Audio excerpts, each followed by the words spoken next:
जादुई घास का ऑटो रिक्शा। ये कहानी है सूरज की, जो कि बहुत गरीब था। वो दुकान पर जाकर मजदूरी का काम करता था, पर उसे कोई काम नहीं देता था। काम न होने के कारण सूरज का परिवार आधा टाइम भूखा ही रह जाता था और पानी पीकर ही सो जाता था। एक दिन सूरज की पत्नी मधु सूरज से कहती है, सूरज, आखिर हम कब तक ऐसे ही गरीबों की जिंदगी जिएंगे? तुम्हें कोई काम नहीं मिल रहा। मैं भी घर घर जाकर काम की तलाश कर रही हूँ, पर कोई भी काम वाली रखने के लिए तैयार ही नहीं है। आगे हमारे बच्चों का क्या होगा? चलो अभी तो हमारे बच्चे छोटे हैं, उनकी कोई दिक्कत नहीं है, लेकिन कल को जब वो बड़े होंगे, उनका स्कूल में दाखिला कराना होगा, ये सब कुछ कैसे होगा? मैं भी दिन रात इसी सोच में रहता हूँ मधु कि मैं क्या करूँ। तुम भी मेरे बारे में क्या सोचती होगी कि किस गरीब से शादी कर ली। ना ही मेरा ख्याल रख पाता है और ना ही मेरे बच्चों का। मेरी वजह से तुम लोगों को भूखे पेट ही सोना पड़ता है। मैं कभी कभी तो सोचता हूँ कि इससे अच्छा मैं इस दुनिया में नहीं होता तो ही अच्छा होता। अरे, आप ये कैसी बातें कर रहे हो? आपके ना होने से कौन सा हमारा जीवन अच्छा हो जाएगा? अभी कम से कम आप जैसे तैसे करके कुछ काम करके पैसे तो ले आते हो, जिससे हम कम से कम एक वक्त की रोटी खा लेते हैं। आप ऐसा मत सोचा करो। आपके जाने से हमारा क्या होगा और हमारे बच्चों का क्या होगा? कभी सोचा है आपने? बस तुम लोगों का सोचकर ही नहीं मरता, नहीं तो इस जिंदगी से मुझे अब प्यार ही नहीं है। मैं खुद मरना चाहता हूँ, लेकिन फिर तुम्हारा और बच्चों का ख्याल आता है, इसलिए ठहर जाता हूँ। न जाने भगवान ने मेरी किस्मत पे इतने दुख क्यों लिखे हैं। हाँ जी, आप चिंता मत करिए, सब ठीक हो जाएगा। भगवान ना हमारी परीक्षा ले रहे हैं और वो सबकी परीक्षा लेते हैं। देखना, एक दिन वो सब कुछ ठीक कर देंगे। मुझे भी पूरा विश्वास है कि भगवान हमारी परीक्षा जल्दी खत्म कर देंगे और हमारे भी बहुत अच्छे दिन आएंगे। सूरज और मधु अच्छे होने की आस में भगवान के सामने हाथ जोड़कर सो जाते हैं। अगले दिन सूरज फिर से काम की तलाश में निकल जाता है। जैसे तैसे उसे एक हलवाई की दुकान पर बर्तन साफ करने का काम मिल जाता है। वो वहां पर बर्तन साफ करके कुछ पैसे लेकर घर पर अपने खाने पीने का कुछ सामान लेकर जाता है। मधु, ये लो, आज मुझे काम मिल गया था और ये कुछ पैसे हैं, मैं कुछ राशन लेकर आया हूँ। तुम ना जल्दी से खाना बना लो और सुनो, सबसे पहले बच्चों को ना दूध गर्म करके पिला दो। हाँ जी जरूर, आप बैठिए, मैं जल्दी से बच्चों को दूध दे देती हूँ और आपके लिए भी खाना बना लेती हूँ। मधु फटाफट जो भी राशन उसका पति लेकर आता है, उससे खाना बनाने लग जाती है।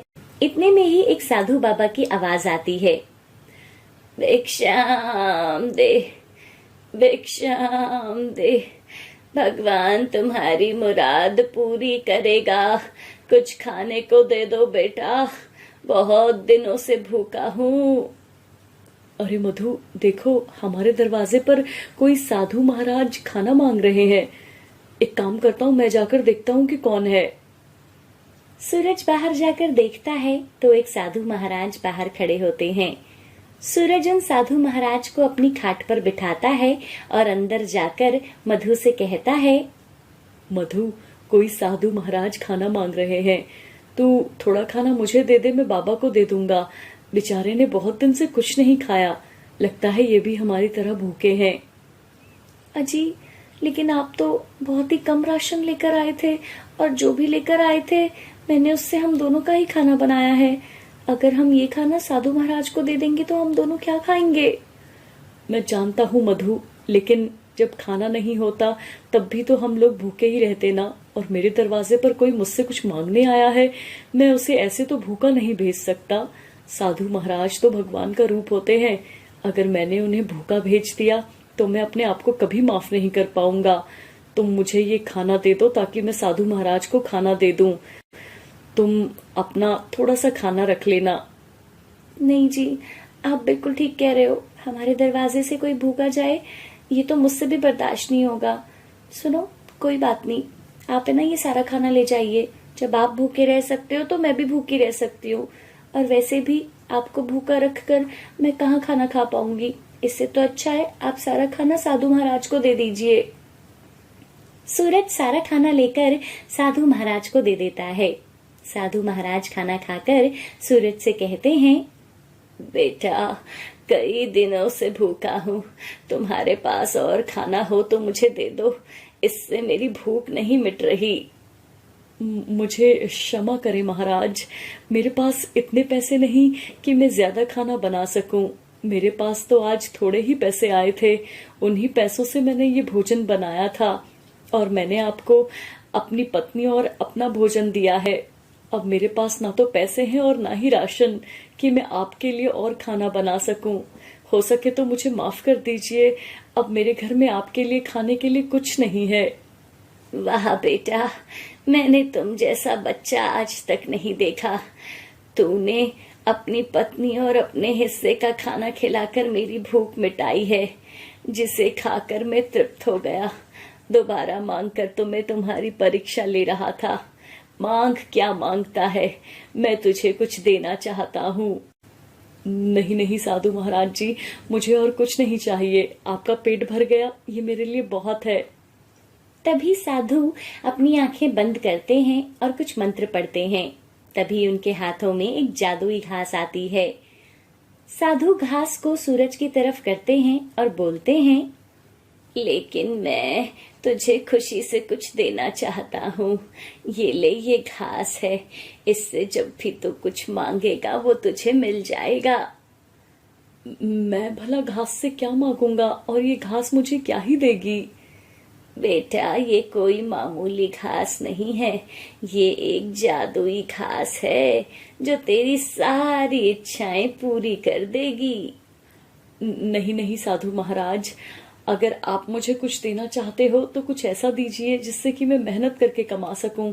जादू से या जादुई किसी चीज से अगर मुझे कुछ भी मिल जाएगा तो वो हराम का ही लगेगा और मुझे हराम का खाने की आदत हो जाएगी और मैं हराम का नहीं खाना चाहता। बेटा, मैंने तुझे ये जादुई घास दे दी है।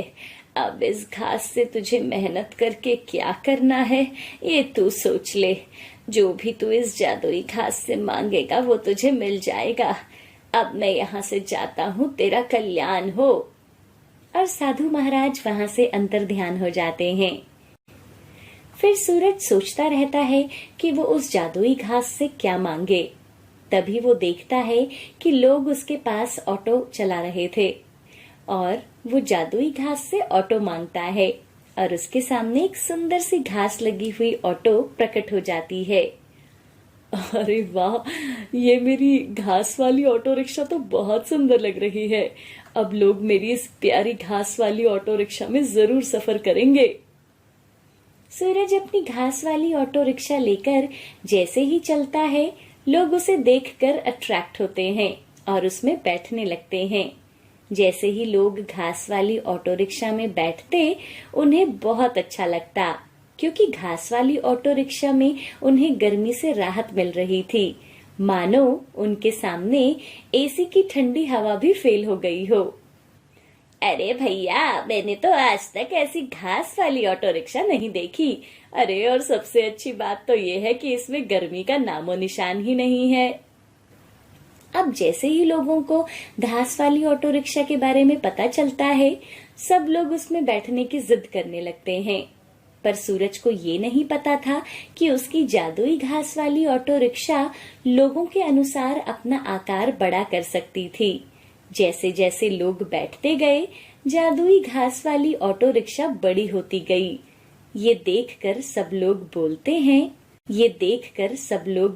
हैं, अरे वाह, ये घास वाली ऑटो रिक्शा तो जादुई घास वाली ऑटो रिक्शा है। ये तो आकार भी छोटा बड़ा कर लेती है और देखो, गर्मी से भी राहत देती है।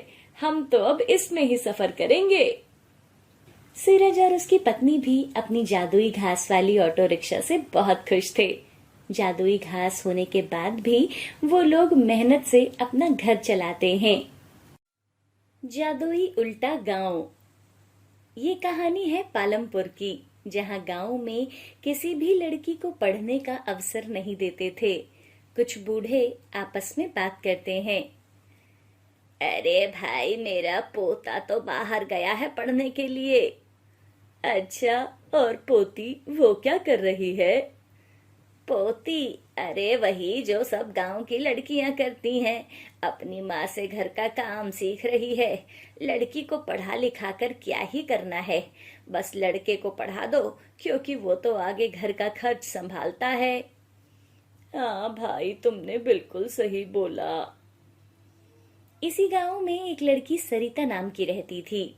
सरिता की सोच बहुत अलग थी और उसके परिवार की सोच भी बहुत अलग थी। सरिता का ये मानना था कि लड़का हो या लड़की, सबको बराबर शिक्षा मिलनी चाहिए, क्योंकि शिक्षा पर सभी का अधिकार था। एक दिन सरिता अपने पिता से बोलती है, पापा, गांव के लोग ये सोचते क्यों हैं कि लड़कियों को पढ़ना नहीं चाहिए? क्या लड़कियों का पढ़ाई पर हक नहीं है? पता नहीं बेटा, ये गांव वाले कौन सी सोच रखते हैं। मैं तो ये जानता हूँ कि पढ़ाई लड़का हो या लड़की ये देखकर नहीं होती। पढ़ाई हम लोगों के लिए है, ताकि हम कुछ सीख पाएं और शिक्षा से हमें सही गलत का फर्क समझ आए। पापा, जब भी मैं आपकी बात सुनती हूँ ना तो मुझे बहुत अच्छा लगता है, क्योंकि गांव वाले कुछ भी सोचें, मगर आपकी सोच इतनी अच्छी है। मुझे लगता है कि अगर मैं कुछ भी करूंगी तो आप मुझे जरूर सपोर्ट करोगे। हाँ बेटा, मगर मैं गलत के साथ नहीं खड़ा होता। तू हमेशा अच्छा करना, मैं तेरे साथ हमेशा खड़ा रहूंगा। हाँ पापा, बिल्कुल। आपकी बेटी कभी भी कुछ भी गलत नहीं करेगी। सरिता का स्कूल में दाखिला हो जाता है और वो पढ़ने जाती है। सरिता के पापा बहुत खुश थे कि सरिता का दाखिला हो गया था, वो भी गांव के सबसे बड़े स्कूल में। मगर ये बात गांव के लोगों को रास नहीं आती और सब लोग पंचायत रखते हैं और वहां सरिता के पिता को बुलाते हैं। अरे भाई, तुम क्या कर रहे हो? इस गांव की परंपरा है कि यहाँ लड़कियां नहीं पढ़ती, सिर्फ लड़के ही पढ़ते हैं, और तुमने अपनी लड़की का दाखिला गांव के सबसे बड़े स्कूल में कर दिया। ये परंपरा किसने बनाई है? मैं इस परंपरा को नहीं मानता, क्योंकि पढ़ाई पर सबका अधिकार है। अरे अरे, देख लो, कुछ बुरा ना हो जाए। वैसे भी लड़कियां पढ़ लिख कर माँ बाप के हाथों से निकल जाती हैं और अपनी मर्जी करती हैं, उल्टी सीधी हरकत करके माँ बाप की नाक कटवा देती हैं। जो भी होगा मैं देख लूंगा, पर मैं अपनी बेटी को पढ़ा कर ही रहूंगा। सरिता के पिता की बात सुनकर गांव वाले लोग बहुत गुस्सा होते हैं। फिर अगले दिन सरिता जंगल के रास्ते से स्कूल जा रही थी।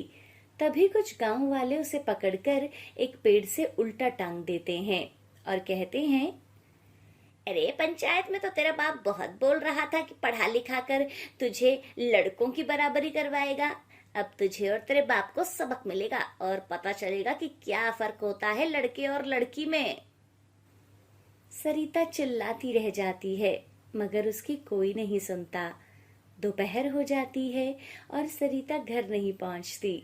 सरिता के पिता को चिंता होने लगती है और वो स्कूल के रास्ते से निकलते हैं, जहां वो एक जंगल में पहुंचते हैं।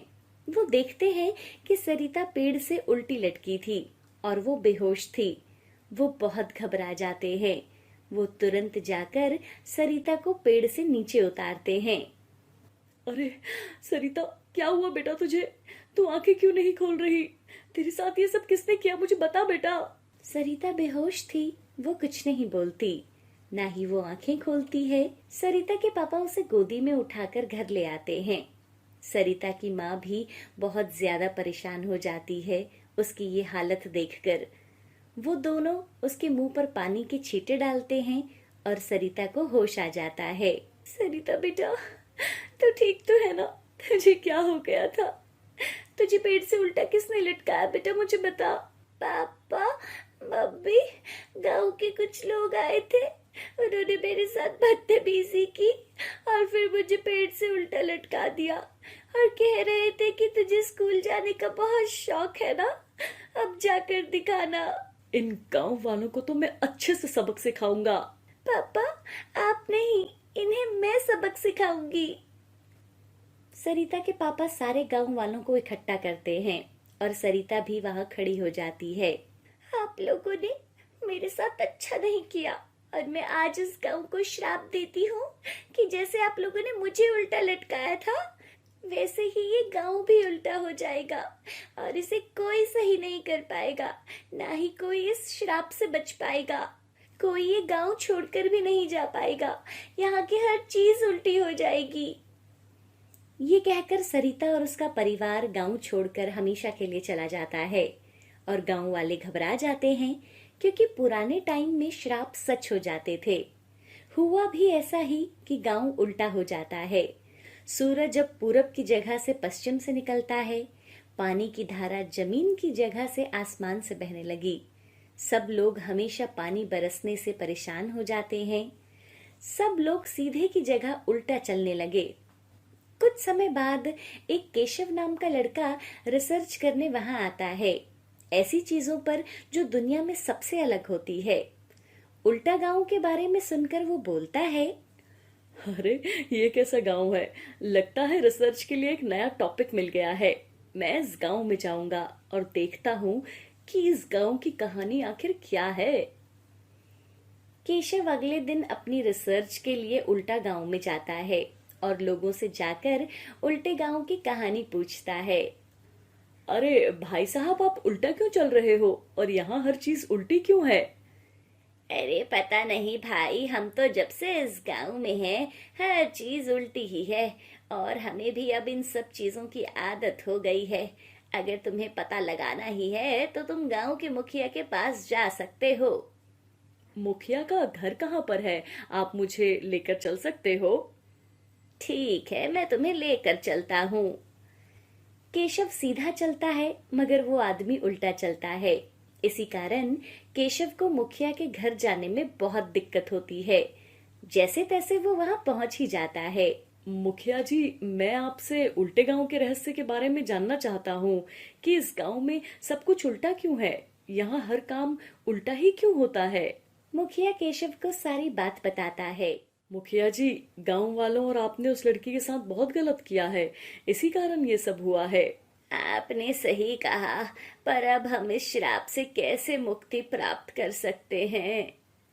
शिक्षा लेना हर किसी का अधिकार है, इसमें लड़का हो या लड़की ये नहीं देखा जाता।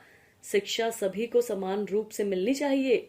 और अगर आप इस गांव के लोगों को और गांव को श्राप से मुक्त करना चाहते हो तो गांव की हर एक लड़की को स्कूल में पढ़ने भेजना होगा, तभी ये गांव श्राप से मुक्त हो पाएगा, वरना ये गांव तो हमेशा के लिए ऐसा ही रहेगा। ये बात सुनकर गांव वाले केशव की बात से सहमत हो जाते हैं। हाँ हाँ हाँ, तुम सही कह रहे हो। वैसे भी वो पुराना जमाना था जब लोगों की सोच ऐसी थी। आज के जमाने में कोई ऐसा नहीं सोचता। हम सब अपनी बेटियों को पढ़ने भेजेंगे। सारे गांव वाले केशव की बात को मान जाते हैं और केशव को ये देखकर बहुत खुशी होती है। अगले दिन केशव गांव की हर लड़की का दाखिला करवाना शुरू कर देता है और कम से कम उसे 1 हफ्ता लग जाता है। जब सारी लड़कियों का स्कूल में दाखिला हो जाता है तो अगली सुबह सूरज फिर से पूरब से उगने लगता है, पानी भी जमीन से आने लगता है और सभी लोग सीधे चलने लगते हैं। अरे वाह, केशव भाई ने तो कमाल कर दिया। ये तो सच कह रहे थे कि उल्टा गांव फिर से सही हो जाएगा। लेकिन आप सब लोग आज के बाद अपनी ये गंदी सोच हटा देना कि लड़कियों को नहीं पढ़ना चाहिए और सिर्फ लड़कों को पढ़ना चाहिए, वरना क्या पता ये गांव दोबारा से उल्टा हो जाए। अरे नहीं केशव, तुमने हमारी आंखें खोल दी, हमें श्राप मुक्त कर दिया है। अब हम वैसा कभी नहीं करेंगे। ये हुई ना अच्छी बात, नहीं तो अगर ऐसी सोच रखोगे तो ये गांव फिर से उल्टा हो सकता है। केशव के इस मजाक को सुनकर गांव के लोग हंसने लगते हैं। फिर केशव वहां से चलने की तैयारी कर देता है और मुखिया जी से आशीर्वाद लेकर वो अपने घर की ओर चला जाता है। उसके बाद वो गांव सीधा ही रहता है और गांव की हर बच्ची स्कूल में पढ़ने जाती है और गांव वालों की सोच भी अब बहुत ज्यादा बदल गई थी। अब वहां के सब लोग खुश होकर और मिलजुल कर साथ रहा करते थे और सभी गांव के लड़के लड़कियां एक साथ स्कूल जाने लगे थे।